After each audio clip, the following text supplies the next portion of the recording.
خب ادامه میدیم جلسه آموزش پایتونیم جلسه هفتمیم.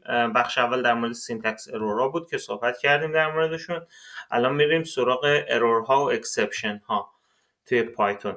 نگاه کن ارورها و اکسپشن ها تو پایتون چی هن؟ اینا یعنی دیگه تو اینجا سینتکس ارور نداری، یعنی سینتکس از لحاظ سینتکس اوکی کدت، ولی این خطاها زمانی رخ میدن که تو پروژه اجرا میکنی و پایتون اینترپرتر میرسه سر اون خط کد، میخواد اون خط کد رو برات اجرا بکنی یا به خطا میخوره. میبینی مثلا فرض کن 1/0 کردی، خب این عملا از لحاظ پایتون خطا ایراد داره کدت، ولی خب ایراد سینتکسی نیست بلکه منطق کدت ایراد داره و بعد به اون ران تایم ارور میگیره، یعنی زمانی که کدت داره اجرا میشه خطا میخوری. بعد نگاه کن اینا اینجا گفتیم دیگه، زمان اکزیکیوشن، زمانی که داره کدت اجرا میشه به اکسپشن میخوری، به استثناء میخوری، به خطا میخوری. بعد نگاه کن معمولا معمولا اینا فیتال نیستن. یعنی چی فیتال؟ یعنی مثل فرض کن کشنده نیستن. اینجوری نیست که پروژت مثلا حتما باید بمیره، کیل بشه، پروژت باید ترمینیت بشه، پروژت باید بسته بشه. پروژه پایتونیت، برنامه پایتونیت، بلکه مثلا ممکنه تو بگی که من اینو یه جوری میخوام هندلش بکنم، میخوام مثلا یه همچین چیزایی. اینا رو ما بهشون میگیم مثلا اینا فیتال نیستن. حالا یک سری ارورای فیتالن که تو اون کیس هم ممکنه تو بازم نخوای برنامه رو ببندی. حالا اونا رو جلوتر بهشون میرسیم که باهاشون چیکار بکنیم که مثلا جلوی این که پروژمون رو ببنده بگیریم. مثلا نگاه کن من اگه اینجا بنویسم رز مثلا آر اصلا با ورشی مساوی 1/0، اگه نگاه کن من اینا اجرا بکنم و بعدش مثلا می‌نویسم پرینت های، اصلا مهم نیست چیه ها، فقط میخوام نشون بدم که پروژه رو میبنده. نگاه کن اصلا به خط بعدی نمیرسه دیگه. درشا میگه اوکی تو تقسیم بر 0 میکنی، با کی کار داری؟ اصلا نگاه کن اگه تو این های رو تکرار بکنی بالاترش بذاری، نگاه کن خط بالای اولی های اولی چاپ میشه ولی های دومی چاپ نمیشه دیگه، چون که به خطا میخوره، از پروژه کلا خارج میشه.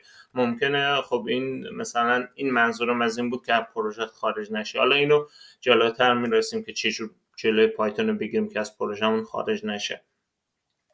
مثالش هم که نشون دادم دیگه که خیلی ساده بود که مثلا اون شکلکی 1/0 کردم، ولی اینجا خب حالا تو میتونی مثلا این شکلکی هم کد بزنی. مثلا نگاه کن میگی برو از کاربر مقدار دیویدند رو بگیر، از کاربر مقدار دیویزرم بگیر و اینا رو به هم تقسیم بکن. نگاه کن حالا مثلا من اگه پروژه رو اجرا بکنم، مثلا به جای عدد مقدار چرت و پرت بهش بدم، بازم پروژه‌مو میبنده و اینو دیدی دیگه. مثلا این شکلی که حالا من فرض کن 1 2 3 میدم ولی خب مقدار دومی رو 0 میدم، بعد دوباره بازم به همون خطای میخورم. نگاه کن تو دیگه اینا رو نیاز داری زمان در وقتی که پروژه داره اجرا میشه اینا رو هندل بکنی. مثلا 15 و 5 رو گفتم اگه وارد بکنی پروژه خوب مثل بچه آدم کار میکنه و همه چیز برات اجرا میشه.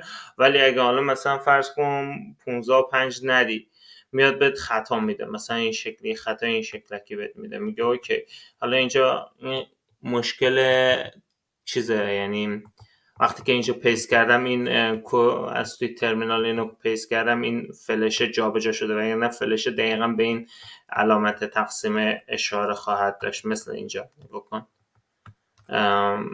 آره حالا من اینو میتونم مثلا درستش هم بکنم، چیز زیاد سختی هم نیست. مثلا اینو سرچ هم بکنیم اینجایه، بعد اینجا اگه من 1 بکنم آره درست میشه.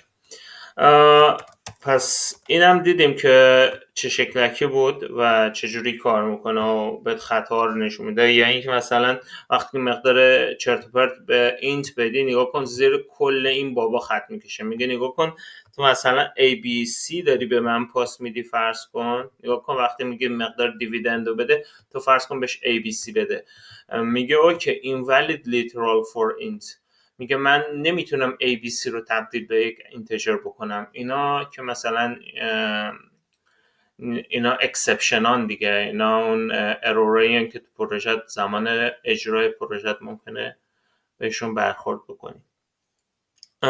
بعد نگاه کن همیشه خط آخر تو بخون. خط آخر همیشه معمولا اون پیام نهایی کجای پروژه داره خطا مخوره رو تو آخرین خط همیشه میبینی. یعنی مثلا فرض کن اگه 10 خط ارور مسیجن، 10 خط مثلا این ارور طولانی، برو اول از ته شروع کن به بالا بخون که مثلا آخرین خط، چون که همیشه حاوی مسیجی که تو باید اول به اون توجه کنی، بعد مثلا یواش یواش قطعات مثل قطعات پازل اولی این اولین قطعه است که باید بهش توجه بکنیم. تایپ ها، انواع اقسام اکسپشن ها داریم. خب من این یه لینک اگه روش کلیک بکنی به داکیومنتیشن پایتون، حالا مهم نیست، ولی خب نگاه کن مثلا زیرو دیویژن ارور رو که دیدی، نیم ارور رو، مثلا نیم ارور کیه؟ فرض کن تو بگو پرینت A، نگاه کن اینجا نیم ارور الان برات میده. چرا؟ چون که ایو تو میگه هیچ موقع دیفاینش نکردی، تعریفش نکردی و بعد الان تو میخوای پرینتش بگیری. خب ممکن نیست دیگه، میگه عملا این وجود نداره، این وریبل که تو میخوای این کار بکنی. تایپ ارور هم که خیلی فکر کنم دیدیم دیگه، مثلا بگو مثلا این به علاوه 1 2 3، مثلا این تایپ ارور میده دیگه. نگاه کن چون که داره میگه من نمیتونم این دوتا رو کانکت بکنم. اینا ارورایی که تا الان زیاد دیدیم و اکسپشن هایی که خیلی زیاد دیدیم دیگه. و بعد اینا بیلتین اکسپشن ها هستند، یعنی تو نیاز نیست تعریفشون بکنی. این زیرو دیویژن ارور و نیم ارور و اینا همشون ارورایی از پیش تعریف شده است و خود پایتون اومده برای تعریفشون کرده. بعد هم آرزوام به خدمتتون که آره، حالا اینجا یه نکته نوشتم، نگاه کن این تو ترمینال اینجا می نویسه تایپ ارور. حالا بعدا جلوتر که رفتیم وقت کلاس ها رو صحبت کردم بهتون نشون میدم که مثلا شما میتونی خودت کاستوم ارور تعریف کنی و اونجا مثلا میگم این یک پرکتیس یا یه بست پرکتیس، یک کار خوبیه که مثلا تو بیای اسم اون ارور تو چاپ کنی که مثلا کاربر بتونه بفهمه، بخونه، ببینه اوکی چه خطایی رخ داد تو پروژه مثلا. چرا؟ چون که تو میتونی اون از قلم بندازی عملا. حالا اون رو جلوتر که رسیدیم به کلاس ها میگم، چون که الان کلاس ها رو نمیدونیم چیه، گفتن این روش مانور دادن زیاد منطقی نیست به نظرم. ولی خب فقط تو ذهنت داشته باش که مثلا اینها همشون توسط پایتون هندل شده و برای ما زندگیمون رو راحت تر کردن و یک سری بست پرکتیس ها و کانونشن ها، یعنی یک سری قراردادها رو برامون تعریف کردن که خیلی راحت تره کار کردن باشون. نگاه کن ما یک اکسپشنی داریم اسمش بیس اکسپشنه. این بابا این یک کامان بیس، یعنی یک نگاه کن گفتم بحث کلاس ها رو جلوتر بهش میرسیم، ولی تو کلاس این شکلی که بهش نگاه بکن، این یک تمپلیت، مثل یه نقشه است. مثلا فرض کن یه نقشه یه ساختمون میخوای بسازی، فرض کن یه ساختمون 2 طبقه میخوای بسازی، بعد تو یه نقشه از اون ساختمون 2 طبقه تهیه میکنی، بعد اون نقشه رو مثلا با همون نقشه تو میتونی 10 تا ساختمون 100 تا ساختمون بسازی دیگه. بعد مثلا فرض کن اینم اینجا همین جوریه، تو یک دونه اسم یه دونه کلاسی داری اسمش بیس اکسپشنه که این چیزه، اون کلاس پایه است، اون نقشه پایه همه اکسپشن ها هستش. و بعد مثلا تو نگاه کن فرض کن یه نقشه ساختمون 2 طبقه داری، تو میتونی روی، حالا فرض کن حالا خیلی شاید منطقی به نظر نیاد و شاید هم واقعا تو دنیای معماری واقعیت نداشته باشه و نشه این کار انجام داد، ولی خب به نظر من تا حدودی شاید بشه دیگه. مثلا یه نقشه ساختمون 2 طبقه داری، شاید مثلا بتونی بهش مثلا بگی اوکی حالا مثلا من این نقشه ساختمون 2 طبقه که دارم هیچی، من یه دونه مثلا یه دونه نقشه جدید میخوام برای ساختمون 3 طبقه، مثلا بیام بگو اوکی من حالا کل این نقشه مثلا 2 طبقه رو کپی پیست میکنم توی یه نقشه جدید، ولی تو نقشه جدید مثلا روی طبقه دوم مثلا به جای اینکه یه مقدار مثلا یه دونه طبقه سوم هم اضافه میکنم اون وسط، مثلا یه همچین حالتی. پس این حالت اینی که وقتی میگیم که مثلا این بیس همه اکسپشن ها هستش یعنی چی؟ یعنی اینکه اوکی این دیگه همه میان از این به عنوان مثلا یک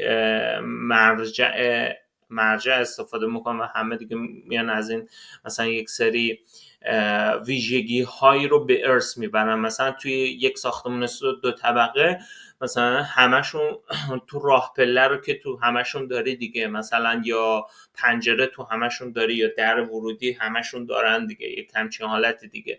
توی اینجا مثلا یک همچین حالتی داریم، یک سری ویژگی ها و خاصیت هایی که بین همه این اکسپشن ها، همه این ارور ها مشترکه رو ما میایم مثلا توی این بیس اکسپشن تعریف شده توسط پایتون. بازم تکرار میکنم ما نیاز نیست اینجا کار بکنیم، این خود پایتون بد میده. و ما میایم مثلا یعنی بقیه اکسپشن ها که اینجا ما یک شدیدیم مثلا تایپ ارور میان مثلا اون ویژگی هایی که از اون بهشون برس میرسه و از اون به مثلا دارن میان استفاده میکنن، هرچند اونا میتونن حالا مثلا ویژگی های منحصر به فرد خودشون داشته باشن. مثلا یه نقشه 3 طبقه یه طبقه اضافه داره بالاش دیگه، نگاه مثلا اونجا دیگه تو مثلا فرض کن اگه یک ویژگی آسانسور تو این ساختمون داشتیم، مثلا اونجا دیگه اون یه ویژگی آسانسور مثلا یک خاصیت خاصی داره، مثلا تا طبقه 3 بالا میره. مثلا توی حالت عادی توی نقشه 2 طبقه آسانسور تا طبقه 2 بیشتر دکمه نداشت مثلا اونجا، ولی مثلا دکمه طبقه 3 هم اضافه شده که تو بتونی بری طبقه 3. اکسپشن ها نگاه کن، بعد ما یک چیز دیگه داریم. حالا این کلاس داشتیم در موردش چی صحبت میکردیم؟ انواع اقسام اکسپشن ها، اون کلاس هایی که داریم توی پایتون که اینها یه سریاشونن. حالا مثلا ما اینجا اومدیم 2 تا از خیلی معروفاشو داریم بازتر میکنیم که ببینیم. این بیس اکسپشنه که گفتیم بیس کارمونه معمولا، و یکی دیگه هم داریم اسمش اکسپشنه. این نگاه کن، دقت کن، این میگه یک ساب کلاسه. این یعنی مثلا فرض کن این همون ساختمون 3 طبقه هست که میاد از خود بیس اکسپشن یک سری ویژگی هایی به ارث میبره، ولی مسئله اینه که این نگاه کن این ارور اکسپشن هایی که تو این دسته‌بندی قرار میگیرن، یعنی تو این کلاس از کلاس اکسپشن هستن، اینها نگاه کن نان فیتال اکسپشن، یعنی اون ارورایی که مثلا پروژه تو چیز نیستن دیگه، اینجوری نیست که بگی که اینا باید خیلی مثلا درجه خطایی که رخ داده خیلی مثلا بد بوده، مثلا یه همچین حالتی دیگه. فیت حالا اگه فکر کنم معنی بکنم راحت‌تر میشم. انگلیش پرشین بگو. کشنده، مهلک، وخیم، آره، مرگبار. فیتال نیستن دیگه، یعنی لازم نیست پروژه رو بکشی به خاطرشون. و اینها نگاه کن اینجا نوشتم دیگه، مثلا اینا لازم اینا چیز میکنن، نشون میدن که لازم نیست ببخشید کلاسایی که مثلا میگیم از اکسپشن نیستن، یعنی از این به ارث نمیبرن، اونها خطایی که مثلا نشون میدن پروژه باید بسته بشه احتمالا. مثلا سیستم اگزیت مثلا میگه یه خطایی که داره رخ میده، حالا این که دقیقا چه نوع خطاییه، این که مثلا سیستم عاملت داره مثلا خاموش میشه یا همچین حالتی، یا مثلا فکر کنم با سیستم میاد پروژه تو داری کیل میکنی، مثلا کنترل سی میزنی پروژه تو ببندی، یا مثلا یه همچین حالتی کیل کردن برنامه‌ای که مثلا به زور کیل میکنی توی تاسک منیجر، فکر کنم از اون حالت. حالا دقیقا نمیدونم چه شکلیه که، ولی خب میخوام بگم یک هم بعضی یعنی ارور ها اکسپشن ها 2 دسته تقسیم میشن، بعضیا فیتالن بعضیا نان فیتالن. بعد نان فیتال ها اونایی که مثلا اکثرا اونایی که از این کلاس اکسپشن به ارث میبرن، یعنی یک سری ویژگی خاصی رو استفاده میکنن. حالا این بحث ارث بری تو کلاس ها زیاد بهشون میرسیم. اونجا که رسیدیم فکر کنم خیلی برات این ساده تر شفاف تر بشه که دقیقا اینجا منظورم چی بود که مثلا یک سری خصیص هایی رو به کار برس میبرن.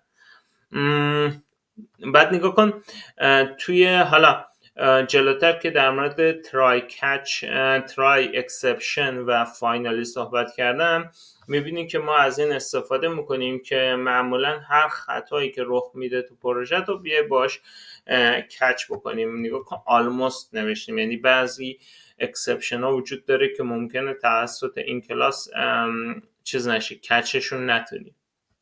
حالا اینو بهش جلوتر میرسیم تو ترای اکسپشن استیتمنت که رفتم اونجا در موردش صحبت میکنم، راحت‌تر میبینیش. بعد نگاه کن این یک متدی داره اکسپشن اسم اد نوت. این خوبیش اینه که نگاه کن فرض کن تو میخوای یک سری اطلاعات بیشتری به اون خطایی که داری مثلا رخ داده میخوای اضافه بکنی. فرض کن اینجا یک حالا اینکه اینجا چیکار کردیم، نگاه کن اینجا داریم از این کلاسه میگیم اوکی یه دونه اکسپشن برای من بساز. گفتم دیگه یه دونه مثل اینا مثل یک نقشه نگاه کن داریم الان بهش میگیم یه دونه برام مثلا یه نقشه ساختمون 2 طبقه داریم، مثلا میدیش به معمار میگی برام یه دونه ساختمون 2 طبقه بساز دیگه. اینجا دارم فرض کن به پایتون من دارم میگم این نقشه اکسپشنر بگیر برام یه دونه اکسپشن بساز و اون برام میسازه یه دونه به من تحویل میده. حالا این وسط مسیج پیشفرضی که مثلا میگم اوکی این خطا رو به مثلا این مسیجم پیامی که میخوام نمایش بدم اینه، ولی حالا نگاه کن تو میتونی اد نوت استفاده بکنی. این یه متدیه که بهت این قابلیت رو میده که تو بیای مثلا یک سری نوت، یه سری نوشته ها مثلا نوت که نوت دیگه اضافه بکنی به ارورت، به اون اکسپشنت که بعداً بهت کمک بکنه دیباگ بکنی راحت‌تر پروژه. یا مثلا فرض کن حالا اگه دیباگ هم بحث نیست، بحث مثلا دنبال کردن، پیگیری کردنه که بتونی بگی اوکی چه خطایی کجا رخ داد، مثلا چه اطلاعات بیشتری من به خودمون خطا اضافه کرده بودم که میدونستم به کارم میاد از این چیزا. حالا اینو وقتی در مورد ترای اکسپت صحبت کردیم خیلی قشنگتر میبینی که وای چقدر این کاربردی این متد اد نوت.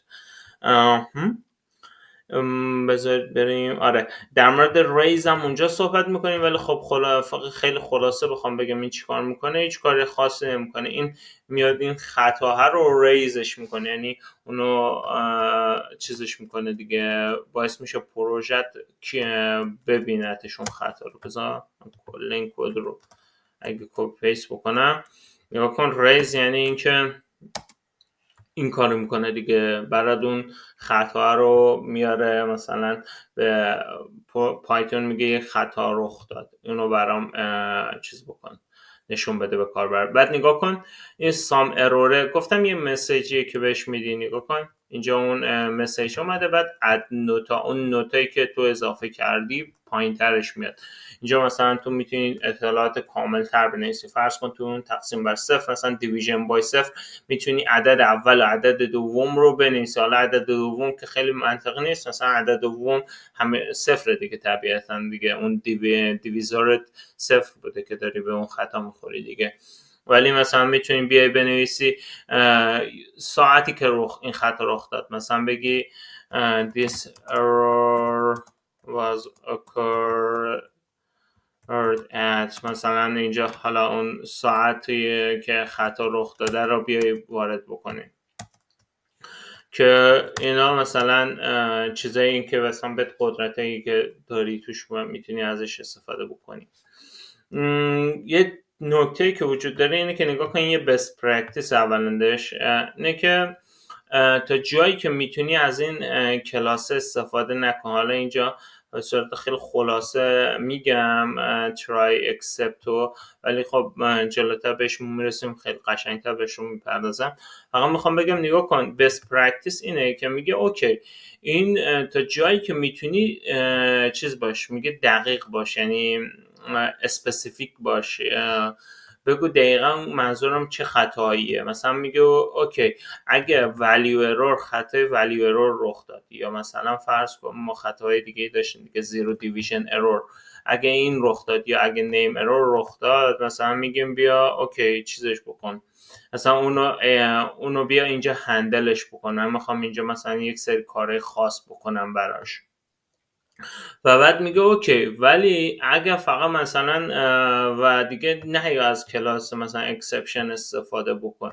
میگه ولی اگه برای دیباگ کردن پروژت میخوای انجام بدی میتونی اوکی بذارش، اوکی فقط مثلا بذارش دیباگ بکن کدتو و بعد ادامه بده کارتو. ولی اینو میگه توی پروداکشن خیلی مثلا توی کد واقعی مثلا زیاد جالب نیست از این استفاده بکنی، ولی فکر کنم مثلا ما معمولا زیاد استفاده میکنیم ازشون. حالا اینکه دقیقا چجوری میام ازشون استفاده میکنیم توی بحث try accept که وارد شدم به توضیح میدم.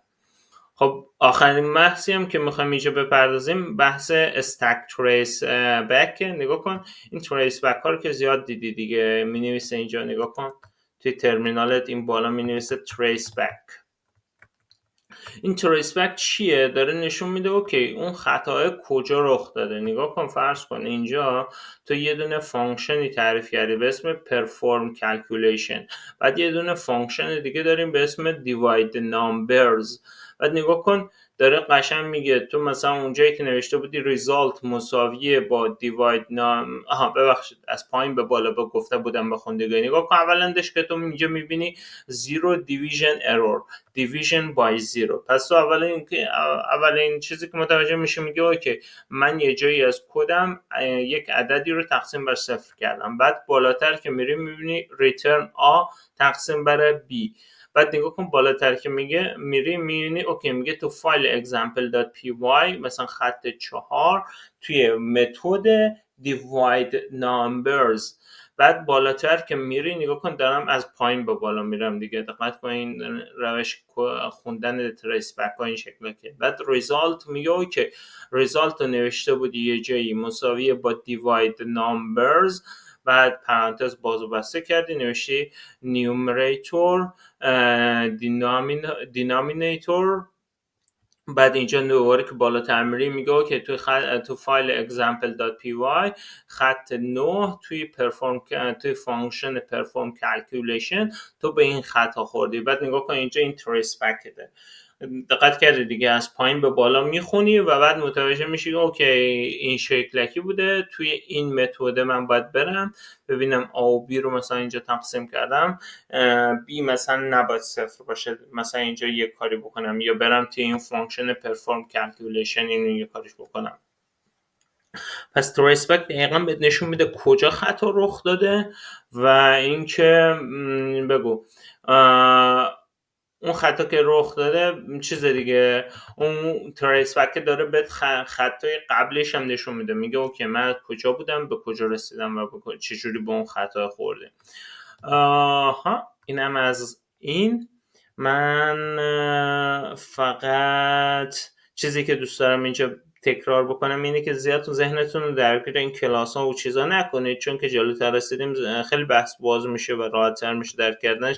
فقط الان همینقدر بپذیرید که اینا مثلا یک سری بلوپرینتن، یک سری نقشن که ما میتونیم ازشون دوباره استفاده بکنیم و میتونیم روشون مثلا فرض کن میتونیم روشون دوباره بسازیم. فرض کن اگه این یه دونه نقشه ساختمان 2 طبقه است من میتونم ازش یه نقشه ساختمان 3 طبقه در بیارم و بعد من کماکان میتونم از این نقشه 3 طبقه یه نقشه ساختمان 4 طبقه در بیارم، یعنی همینجور رو هم دیگه بسازن و خصیصه های یک سری ویژگی های مشترک رو همشون به هم دیگه چیز میکنن دیگه، بین هم دیگه به اشتراک میذارن که کار ما خیلی راحت تر میشه. مثلا این add note یکی از اونایه، یه متدیه که تو همه اکسپشن ها وجود داره و خیلی راحت میتونی نوت اضافه بکنی به خطاهاتون.